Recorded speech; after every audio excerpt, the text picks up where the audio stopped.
నయా ఫాసిస్టు విధానాలకు వ్యతిరేకంగా కార్మిక కర్షకులు ఐక్యమై పోరాటాలు ఉధృతం చేయాలని సిపిఎం నేతలు పిలుపునిచ్చారు. రెండవ ప్రపంచ యుద్ధ కాలంలో 1945 మే 9వ తేదీన జర్మనీలోని రష్యా సోవియట్ యూనియన్పై దండయాత్రకు సిద్ధపడడం, రష్యాలోని 2,60,000 మంది సైన్యం తిరుగుబాటు చేసిన నేపథ్యంలో అడాల్ఫ్ హిట్లర్ ఆత్మహత్యకు పాల్పడే విధంగా వీరోచితమైన పోరాటం చేసి ఫాసిస్టు విధానం అంతమయ్యి నేటికి 80 సంవత్సరాలు కావస్తున్నది. ఈ సందర్భంగా సిపిఎం పట్టణ కమిటీ ఆధ్వర్యంలో నంద్యాల గాంధీ చౌక్ హమాలి యూనియన్ కార్యాలయంలో ఫాసిజం విధానంపై విజయం అనే అంశంపై జనరల్ బాడీ సమావేశం నిర్వహించడం జరిగింది. ఈ కార్యక్రమానికి ముఖ్య అతిథిగా సిపిఎం రాష్ట్ర కార్యదర్శి వర్గ సభ్యులు ప్రభాకర్ రెడ్డి, జిల్లా కార్యదర్శి వర్గ సభ్యులు ఏ నాగరాజు పాల్గొనగా, పట్టణ కార్యదర్శి లక్ష్మణ్, సీనియర్ నాయకులు తోటమద్దులు, పట్టణ కార్యదర్శి వర్గ సభ్యులు పుల్లా నరసింహులు, వెంకటలింగం, జేలాన్, సుబ్బరావు, గోపాల్తో పాటు పార్టీ కార్యకర్తలు పాల్గొనడం జరిగింది.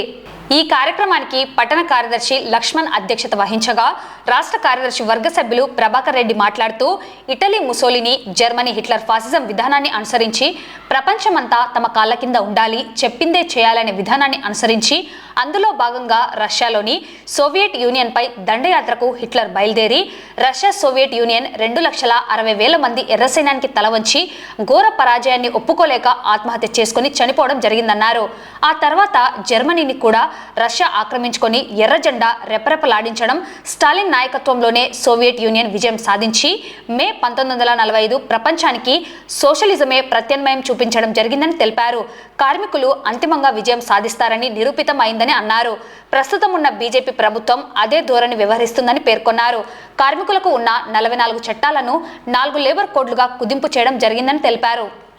రెండవ ప్రపంచ యుద్ధ కాలంలో 1945 మే 9వ తేదీన ఆనాటి జర్మన్ హిట్లర్కు వ్యతిరేకంగా సోవియట్ రష్యా ఎర్ర సైన్యం అమోఘమైన అశేషమైన త్యాగాలు చేసి ఫాసిజాన్ని ఓడించిన చరిత్ర మనకు తెలుసు. ఆ ఫాసిజం యొక్క స్ఫూర్తితోటి ఈరోజు భారతదేశంలో ఉండే ప్రభుత్వం అది అనుసరిస్తున్న విధానాలకు వ్యతిరేకంగా కార్మిక వర్గం, రైతాంగం, సమస్త ప్రజానీకం ఐక్యంగా ప్రభుత్వ విధానాలకు వ్యతిరేకంగా పోరాడాలి.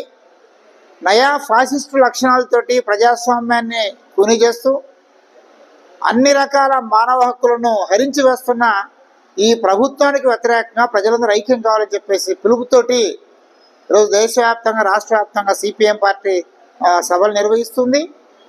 అందులో భాగంగానే ఈరోజు దేశంలో ఉండే ప్రత్యేక పరిస్థితులు, ఈరోజు ఉగ్రవాదం రూపంలో మన దేశం మీద జరుగుతున్న దాడి, ఆ ఉగ్రవాదాన్ని ఎదిరించడం కోసం భారత ప్రజలందరూ కులాలకు మతాలకు ఐక్యంగా, కులాల మతాలకు అతీతంగా ఐక్యం కావాల్సిన ఆవశ్యకత చాలా పెరిగింది. అయితే దీన్ని భారత ప్రభుత్వం, ఆ ప్రభుత్వం నడిపే బీజేపీ మత విద్వేషాలు రెచ్చగొట్టి ఒక మతానికి వ్యతిరేకంగా మరో మతం ప్రజలను రెచ్చగొట్టే ప్రయత్నం చేస్తుంది. ఇది దుర్మార్గమైందని చెప్పి సిపిఐ పార్టీ భావిస్తుంది. అందుకనే బీజేపీ యొక్క ఈ మతోన్మాద చర్యలను, మత విద్వేష రాజకీయాలను ప్రజలందరూ ఐక్యం కావడం ద్వారా మతాలకు అతీతంగా హిందువులు, ముస్లింలు, క్రైస్తవులు ప్రజలందరూ కూడా మత సామరస్యంతో భారత ప్రభుత్వం యొక్క ఈ విద్వేష రాజకీయాలు తిప్పి కొట్టాలని చెప్పేసి సిపిఎం పార్టీగా ప్రజలందరికీ విజ్ఞప్తి చేస్తున్నాం. ఈరోజు దేశంలో బీజేపీ మోడీ ప్రభుత్వం కార్మిక, ఉద్యోగ, రైతు, ప్రజా వ్యతిరేక విధానాలను అమలు చేసే పనిలో శరవేగంగా కదులుతోంది. అందులో భాగంగానే ఈరోజు ప్రభుత్వ రంగ సంస్థలన్నింటినీ ప్రైవేటీకరణ చేయడం కోసం ప్రభుత్వ రంగ సంస్థలటువంటి ప్రభుత్వ షేర్లన్నింటినీ ఉపసంహరించుకొని వాటిని ప్రైవేటు వ్యక్తులకు అప్పజెప్పే పద్ధతిలో ప్రయత్నం చేస్తూ ఉంది. విశాఖ ఉక్కును ప్రైవేటీకరించడం కోసం, విశాఖ ఉక్కును నష్టాలోపులకు నెట్టే పద్ధతిలోనే బీజేపీ అరకొరగా నిధులు కేటాయింపులు చేసింది.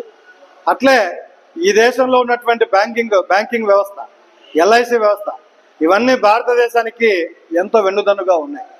అటువంటి బ్యాంకింగ్ వ్యవస్థను మొత్తం ప్రైవేటీకరించే పద్ధతులు ప్రయత్నం చేసింది.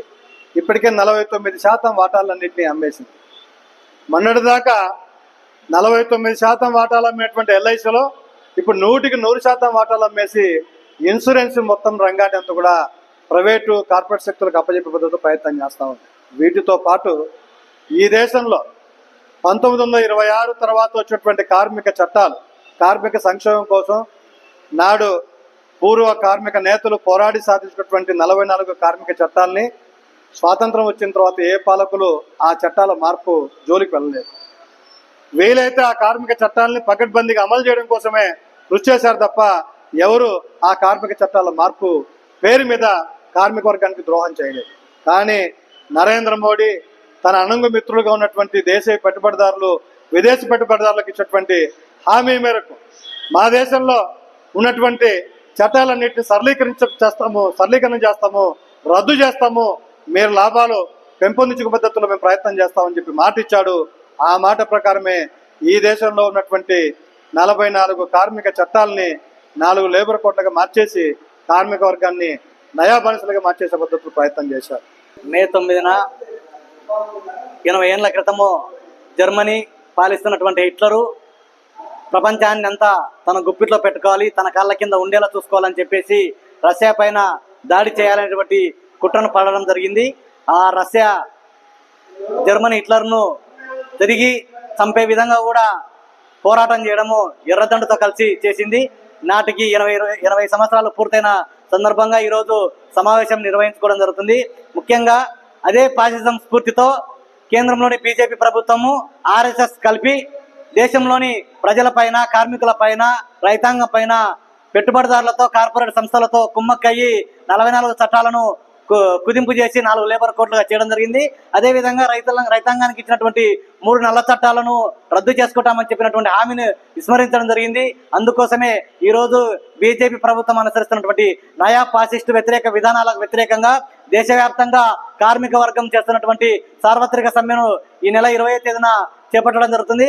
కాబట్టి వాటిలో దేశ ప్రజలందరూ, యావత్ ప్రజానికమంతా పాల్గొని విజయవంతం చేయాలని చెప్పేసి సిఐటిగా, సిపిఎం పార్టీగా ఈరోజు కోరుతున్నాము. కాబట్టి కార్మిక వర్గ ఐక్యతకు, అదేవిధంగా రైతాంగ ఐక్యతకు చేసేటువంటి కృషికి ప్రజలు కూడా భాగస్వాములయ్యి విజయవంతం చేయాలని చెప్పేసి కోరుతున్నాం.